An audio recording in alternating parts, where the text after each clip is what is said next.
আলহামদুলিল্লাহি রাব্বিল আলামিন ওয়াসসালাতু ওয়াসসালামু আলা সাইয়্যিদিল মুরসালিন আম্মা বা'দ ফাআউযু বিল্লাহি মিনাশ শাইতানির রাজীম বিসমিল্লাহির রহমানির রহিম আসসালাতু ওয়াসসালামু আলাইকা ইয়া রাসূলাল্লাহ ওয়া আলা আলিকা ওয়া আসহাবিকা ইয়া হাবিবাল্লাহ আসসালাতু ওয়াসসালামু আলাইকা ইয়া নবিয়াল্লাহ ওয়া আলা আলিকা ওয়া আসহাবিকা ইয়া নূরাল্লাহ। প্রিয় ইসলামী ভাইরা, মাদানী চ্যানেলের দর্শকবৃন্দ, ওমর বিন আব্দুল আজিজ রহমতুল্লাহি তাআলা আলাইহি অনুষ্ঠান আপনাদেরকে দেখার আমন্ত্রণ জানাচ্ছি। প্রতিবারের নিয়াই আজকে আমরা দরুদ শরীফের ফজিলত সম্পর্কিত হাদিসে মুবারাকা শ্রবণ করব। হাদিস শরীফের মধ্যে আছে আখিরি নবী, নূরানী নবী, নবী মুহাম্মদ রাসূলুল্লাহ সাল্লাল্লাহু তাআলা আলাইহি ওয়াসাল্লাম ইরশাদ করেছেন এইভাবে, ইয়া আইয়ুহান নাস ইন্না আনজাকুম ইয়াউমাল কিয়ামা মিন আহওয়ালিহা ওয়া মাওয়াতিনিহা আকসারুকুম আলাইয়া সালাতান ফি দারিদ দুনিয়া। যার অনুবাদ এভাবে, হে লোকেরা, নিঃসন্দেহে কিয়ামতের দিনের ভয়াবহতা ও হিসাব নিকাশ থেকে তাড়াতাড়ি মুক্তিপ্রাপ্ত ব্যক্তি সেই হবে যে তোমাদের মধ্যে দুনিয়ায় বেশি পরিমাণে আমার উপর দরুদ শরীফ পাঠ করেছে। অর্থাৎ আমরা দুনিয়ার হায়াতের মধ্যে যত বেশি দরুদ শরীফ পাঠ করব, কাল কিয়ামতের দিন তত তাড়াতাড়ি মুশকিলাত থেকে, মুসিবত থেকে, হিসাব নিকাশ থেকে মুক্তি পাব। আসুন আমরা মোহাব্বতে একবার দরুদ পড়ি। সাল্লু আলাল হাবিব সাল্লাল্লাহু তাআলা আলা মুহাম্মদ সাল্লাল্লাহু আলাইহি ওয়াসাল্লাম। সিরাত ইবনে জাওজি কিতাবের মধ্যে রয়েছে, একবার উমর বিন আব্দুল আজিজ রহমতুল্লাহি তাআলা আলাইহি কাউকে চিঠি লিখলেন। চিঠিতে কিছু কথা এমনভাবে লিখলেন, হে আমার ভাই, তুমি অনেক সফর করেছ, আর সামান্য সফর বাকি রয়েছে। নিজেকে দুনিয়ার প্রতারণার শিকার হওয়া থেকে বাঁচিয়ে রাখো, কেননা দুনিয়া তার আবাসস্থল, যার কোনো আবাসন বা আবাসস্থল নাই। দুনিয়া তার সম্পদ, যার কোনো সম্পদ নাই। হে আমার ভাই, তুমি মৃত্যুর কাছাকাছি এসে গেছ, অতএব তুমি নিজেকে নিজে বুঝিয়ে নাও, লোকেরা যেন তোমাকে বুঝাতে না পারে। মানে নিজেকে বুঝিয়ে নাও, যেন লোকেরা যেন তোমাকে বুঝাতে না পারে। এখানে কতগুলা কথা আমার আপনার সবার জন্য। সফর এন্ড মব দিয়ে, মৃত্যু দিয়ে নিজেকে নিজে প্রস্তুতি করে নি। লোকের কথায় এদিক সেদিক না করি, লোকের কথায় নিজের অনন্তকালকে নষ্ট না করে। আল্লাহ পাক বুঝার তৌফিক দান করুন। হযরত সাইয়েদনা ওমর বিন আব্দুল আজিজ রহমতুল্লাহি তাআলা আলাইহি এক ব্যক্তিকে বললেন, আমি গত রাতে একটি সূরা পাঠ করেছিলাম যাতে জিয়ারতের কথা উল্লেখ ছিল। জিয়ারতের কথা কি? আলহাকুমুত তাকাসুর হাত্তা যুরতুমুল মাকাবির, তরজমা কানজুল ঈমান। তোমাদেরকে উদাসীন করে রেখেছে সম্পদের অধিক কামনায়, যতক্ষণ পর্যন্ত না তোমরা কবর সমূহের মুখ দেখেছ। এই জিনিসটাতে, এই আয়াতে মুবারাকা পাঠ করার পর ওমর বিন আব্দুল আজিজ রহমতুল্লাহি তাআলা আলাইহি জিজ্ঞাসা করলেন, এইবার বলো তো, কোন জিয়ারতকারী আমন্ত্রণকারীর কবরস্থানে কতক্ষণ পর্যন্ত অবস্থান করে, অবশেষে সেখান থেকে চলে যায়। সে কিন্তু জানে না যে তার আশাটা কি জান্নাতের দিকে না জাহান্নামের দিকে। বড় চিন্তার বিষয়। আমার আপনার আশা কি জান্নাতের দিকে না জাহান্নামের দিকে? বড় একটা চিন্তার বিষয়। আল্লাহ পাক বুঝার তৌফিক দান করুন। সত্যি আমরা উদাসীন হয়ে আছি অধিক সম্পদ কামনার লোভে। আল্লাহ আমাদেরকে অধিক নেকি হাসিলের লোভী হওয়ার তৌফিক দান করুন। হায় আল্লাহ। হিলিয়াতুল আউলিয়া কিতাবের মধ্যে উমর বিন আব্দুল আজিজ রহমতুল্লাহি তাআলা আলাইহির একটা ঘটনা, ওনার জিন্দেগির শেষ বয়ান মিম্বরের মধ্যে, শেষ খুতবা মিম্বরের মধ্যে। ওই শেষ খুতবায়, শেষ বয়ানে উমর বিন আব্দুল আজিজ রহমতুল্লাহি তাআলা আলাইহি কি বললেন? বললেন, হে লোকেরা, তোমাদের নিকট যে সম্পদ রয়েছে তা মৃতদের পরিত্যক্ত। অর্থাৎ আজকে আমরা যে সম্পদ পেয়েছি বেশিরভাগ বাবার দেওয়া সম্পত্তির মালিক। বাপ মারা গেলে ছেলের মালিক হয়ে যায়। মৃতদের পরিত্যক্ত, অবশেষে তোমরাও এটা রেখে চলে যাবে। মানে বয়ানে বলতেছে, অবশেষে তোমরা এটা রেখে চলে যাবে।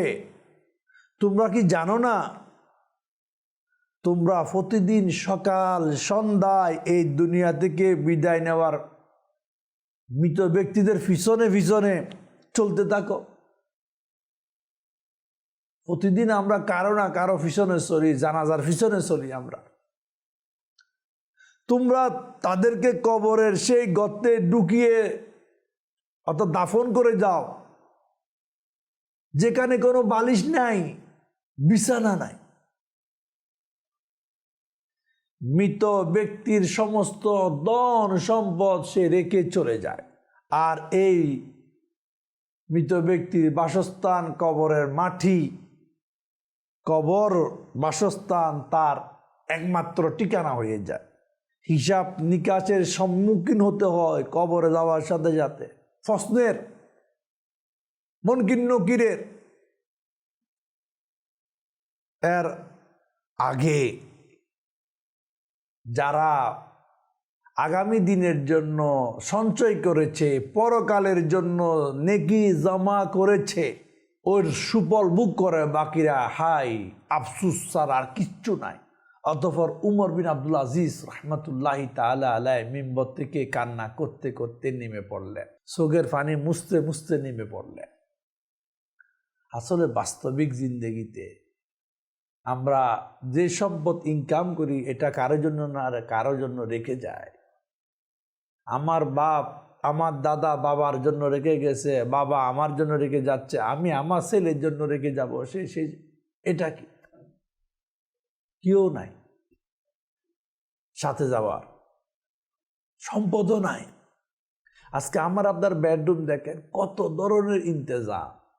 গরমকাল হলে এসির ইন্তেজাম, শীতকাল হলে হিটারের ইন্তেজাম, মশা থাকলে মস্কিটো মশা মারার ওষুধের ইন্তেজাম, রাতে যদি খাবার লাগে বেডরুমে আলাদা খাবারের ইন্তেজাম, ঠান্ডা পানির তৃষ্ণা লাগলে ঠান্ডা পানির ইন্তেজাম, গোসলের প্রয়োজন হলে গোসলের ইন্তেজাম, সব ইন্তেজাম বেডরুমে। কারণ এটা আমার আরামের জায়গা। কখনো কি একবার আমি আপনি চিন্তা করেছি কবরে তো ভাই বিছানাও নাই, কিচ্ছু নাই। আমার আপনার বেডরুমটা হবে 70 বছর বা 80 বছর, তারপরে মওত আমাদেরকে কবরের বেডরুমের মধ্যে পাঠিয়ে দেবে, যেটার অবস্থান 60 বছর না, 70 বছর না। আল্লাহ এবং তার রসুল জানে কিয়ামত অবধি কত দিনের হবে। এই বেডরুমের জন্য কি ইন্তজাম করলাম। আল্লাহ পাক কবরের ঘরটাকে, মাটির বিছানাকে নেককার বান্দাদের জন্য জান্নাতের বিছানা করে দেয়। আল্লাহ আমাদেরকে সেই তৌফিক দান করুন। কারণ যারা জান্নাতের মধ্যে ঘুমায় তাদের খবর নাই কিয়ামতের কিয়ামত যখন হবে তখন কিছু মানুষকে ঘুম থেকে উঠানো হবে, উঠো উঠো কিয়ামত হয়ে গেছে। তারা বলবে এখনো তো ঘুমাইলাম। এগুলো নেককার বান্দাদের আলামত, আল্লাহ ওয়ালাদের আলামত, নবী প্রেমিকদের আলামত। হক হালালে সৎ পথে যারা জীবন অতিবাহিত করে তাদের জন্য। আল্লাহ পাক নেককার হওয়ার আমাদেরকে তৌফিক দান করো। ওই আল্লাহ। হযরত সাইয়েদনা উমর বিন আব্দুল আজিজ রাহমাতুল্লাহি তাআলা আলাই কিয়ামত এর চিন্তায় বেশি ভীত থাকতেন। খৌফ, ভয়, মানে আমার কি হবে। যেমন ইয়াজিদ বিন কাউসব বলেন, আমি ইমাম হাসান বসরি আর উমর বিন আব্দুল আজিজ রহমতুল্লাহ তাআলার মতো আর কাউকে দেখি নাই যারা আল্লাহু আকবার কিয়ামতের ভয়ে ভীত থাকে। মনে হয় এই দুইজনকে যেন জাহান্নামে ঢালা হবে, তাদেরকে যেন ফেলে দেওয়া হবে। তারা সর্বদা ভয়ে, কিয়ামতের ভয়ে, জাহান্নামের ভয়ে কান্না করত। একবার হযরত সাইয়েদনা সুফিয়ান রাহমাতুল্লাহি তাআলা আলাই উমর বিন আব্দুল আজিজ রাহমাতুল্লাহি তাআলা আলাইহির মজলিসে আলাপ আলোচনা মধ্যে ব্যস্ত ছিল। উমর বিন আব্দুল আজিজ রাহমাতুল্লাহি তাআলা আলাই একেবারে নীরব বসে আছেন।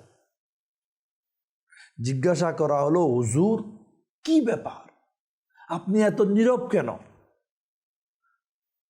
তখন উমর বিন আব্দুল আজিজ রাহমাতুল্লাহি তাআলা আলাই জবাব দিলেন, আমি জান্নাতবাসীদের নিয়ে চিন্তা ভাবনা করছিলাম যে তারা কিভাবে একে অপরের সাথে আনন্দ চিত্তে দেখা সাক্ষাৎ করতেছে। আবার জাহান্নামীদের ব্যাপারে চিন্তা করলাম, অস্থির ভয়ঙ্কর আযাবের কথায় চিন্তা করে উমর বিন আব্দুল আজিজ রাহমাতুল্লাহি তাআলা আলাইহি কান্না করতে লাগলেন, কাঁদতে লাগলেন, কান্না আরম্ভ করে দিলেন। দুইটি স্থান, জান্নাত আরাম আরাম, সুখ, শান্তি শান্তি শান্তি, অপরদিকে জাহান্নাম, কষ্ট, আযাব, শাস্তি শাস্তি শাস্তি। দুইটা দৃশ্য মানুষের মুকাদ্দরে হবে। দুইটা থেকে একটা, যার মুকাদ্দরে জান্নাত রয়েছে সে সৌভাগ্যবান।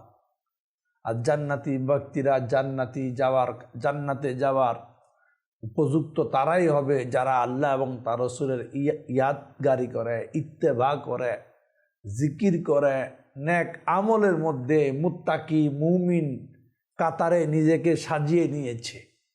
আর গুনাহগার, দুনিয়াদার, বাটফার, সিটিং, বদনসিব, এই ক্যাটাগরি মানুষ জাহান্নামের আযাবের মধ্যে গ্রেফতার হয়ে যাবে।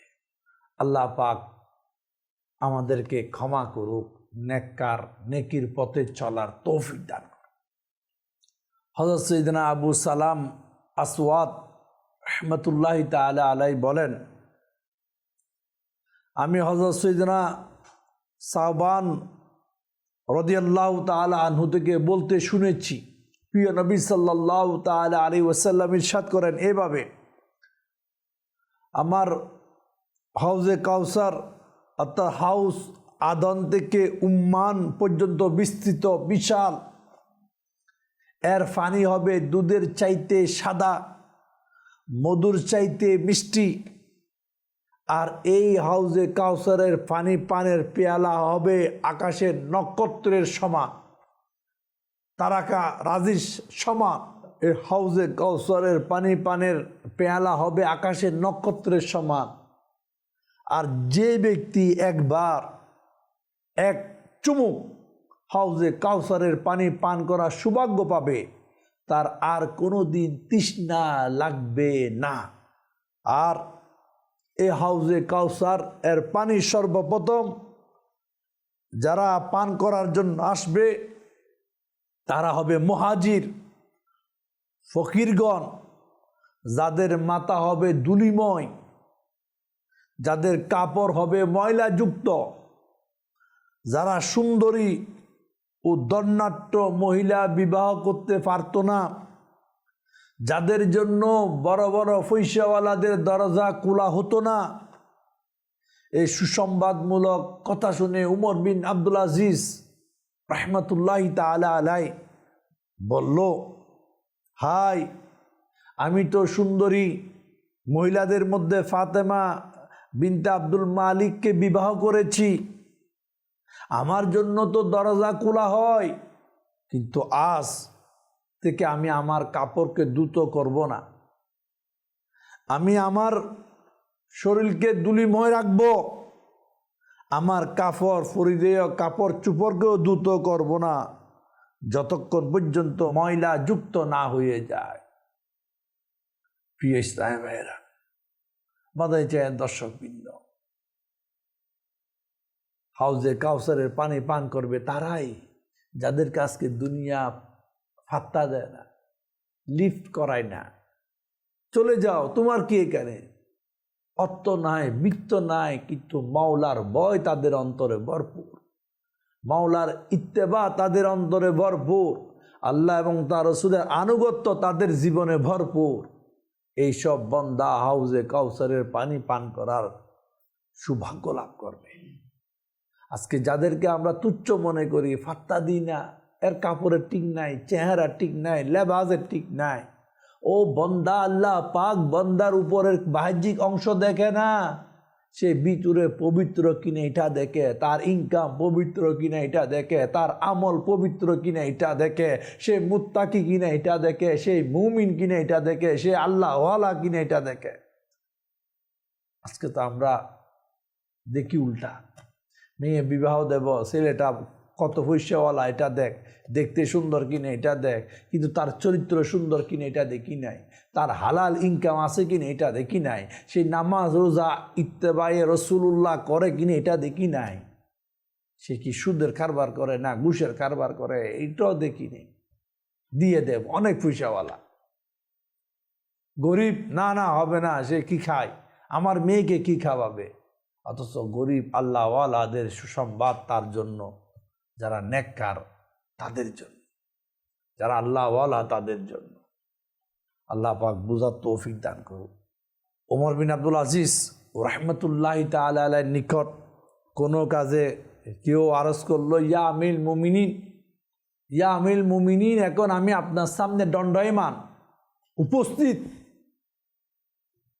এই থেকে আপনি চিন্তা করুন, যখন আপনি আল্লাহ পাকের দরবারে দণ্ডায়মান হবেন সেই দিনের কথা, যেদিন আপনার বিরুদ্ধে দাবিদাররা দাবি করবে সেই দিনের কথা, যেদিন আপনাকে জিজ্ঞাসা করা হবে সেই দিনের কথা, একটু চিন্তা করুন। আজকে আমার আপনার যেমন তেমন চলে যায়, কিন্তু কাল কিয়ামতের দিন যেমন তেমন চলবে না, সব কিছুর জবাব দিতে হবে। হ্যাঁ, যেমন সেই দিন কেউ আমলের উপর ভরসা করতে পারবে না, কারণ আমল নামা নেকিতে হয় না গুনাতে হয়, আল্লাহ পাক ভালো জানেন। আর গুনাহ যদি বাড়ি হয়ে যায় সেদিন বান্দা বরবাদ হয়ে যাবে, জবাব নাই। ইয়া আমিরুল মুমিনিন, আপনি কি জবাব দিবেন? এই কথা শুনে ওমর বিন আব্দুল আজিজ রাহমাতুল্লাহি তাআলা আলাইহি কাঁদতে লাগলেন, কান্না করতে লাগলেন।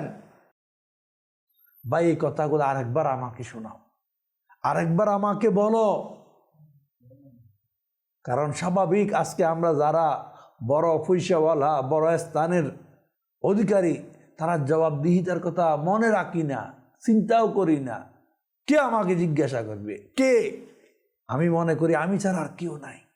আমি আপনি যে যত বড় হন না কেন, সবাইকে কাল কিয়ামতের দিন মাওলার দরবারে দণ্ডায়মান হতে হবে। আজকে আমরা আমাদের অধীনস্থ থেকে জিজ্ঞাসা করি, এটা কেন করে নাই, এটা কেন করে নাই, ওটা কেন করছো। ঠিক আমাকে আপনাকে জিজ্ঞাসা করা হবে, এটা কেন করছো, এটা কেন করো নাই। জবাব কি হবে? আজকে তো সিন্ডিকেট বানিয়ে যে কোনো একটা হারামকে হালাল করে দিই, উল্টাকে সিধা করে দিই, সিধাকে উল্টা করে দিই। ওই দিন কেউ কারো নাই, ওই দিন কেউ কারো সাথী নাই। সবাই ইয়া নফসি ইয়া নফসি ইয়া নফসি। পায়ে কি শক্তি আছে দাঁড়িয়ে জবাব দেওয়ার? আল্লাহ পাক বুঝার তৌফিক দান করো। অন্যতে আমরা মারা যাব। সেই জন্য আমি আমার জন্য বলি, আপনার জন্য বলি, আজকে যে জিন্দেগিটা, এটা আগামী দিনের জবাবদিহিতার দিন। আজকে যে লাইফ, এটা আগামী দিনের হিসাব দেওয়ার দিন। আগামী দিনটা বলতে কিয়ামতের দিন। হ্যাঁ, কিয়ামত সত্য, এটাকে বিশ্বাস করতে হবে। যদি এটা কেউ বিশ্বাস না করে তাহলে সে মুসলমান থেকে বহিষ্কার হয়ে যাবে। কিয়ামতের জবাবদিহিতা সত্য, এটাকে মানতে হবে, অস্বীকার করা যাবে না। আমরা আজকে মারা যাব, কিন্তু আগামীকাল জীবিত হব। হ্যাঁ, জবাবদিহিতা বাধ্যতামূলক। এই জন্য আমার আপনার জিন্দেগি যেন সুন্দর হয়। সুন্দর বলতে ফিটফাট নয়, সুন্দর বলতে গুনাহমুক্ত, সুন্দর বলতে নেকিযুক্ত, সুন্দর বলতে জিকিরে ইলাহির মধ্যে লিপ্ত, সুন্দর বলতে যেভাবে আল্লাহ এবং তার রসুল রাজি হয় ওই পথে নিজেকে পরিচালিত করার নাম হচ্ছে সুন্দর লাইফ। এখন আমরা তো শুট বুট কুট ঠাই ফোফায় একটু সেন্ট মেরে দিলে মনে আমি সুন্দর। আরে নাই, সুন্দরের কোনো দাম নাই। হাকিকতে সুন্দর হচ্ছে যারা নেককার, হাকিকতে সুন্দর হচ্ছে যাদের অন্তরে নবীর প্রেমে ভরপুর, হাকিকতে সুন্দর হচ্ছে যারা নেক আমলে নিজের জীবনকে সাজায়। বড় আপনি বাড়ি বানাইলেন, বড় গ্যারেজ, বড় ড্রয়িং রুম অনেক সুন্দর করে সাজাইলেন, এটা সুন্দর না। সবচাইতে বড় সুন্দর হচ্ছে গুনার ভাইরাস থেকে যে বান্দা নিজেকে বাঁচিয়ে নিজের জীবন অতিবাহিত করে, তার লাইফটা হচ্ছে সবচাইতে বেশি সুন্দর। কারণ দুনিয়া তো সুন্দর, কবরও সুন্দর, কাল কিয়ামতের দিনও সুন্দর। আল্লাহ পাক আমাদের লাইফকে, জিন্দেগিকে নেকির সাথে সুন্দরভাবে জীবনকে সাজানোর তৌফিক দান করো। গুনাহ থেকে বেছে অপরকে বাঁচিয়ে সুন্দরভাবে জীবনকে সাজানোর তৌফিক দান করো। আমিন বিজাহি নবিল আমিন। সাল্লু আলাল হাবিব সাল্লাল্লাহু তাআলা আলা মুহাম্মদ।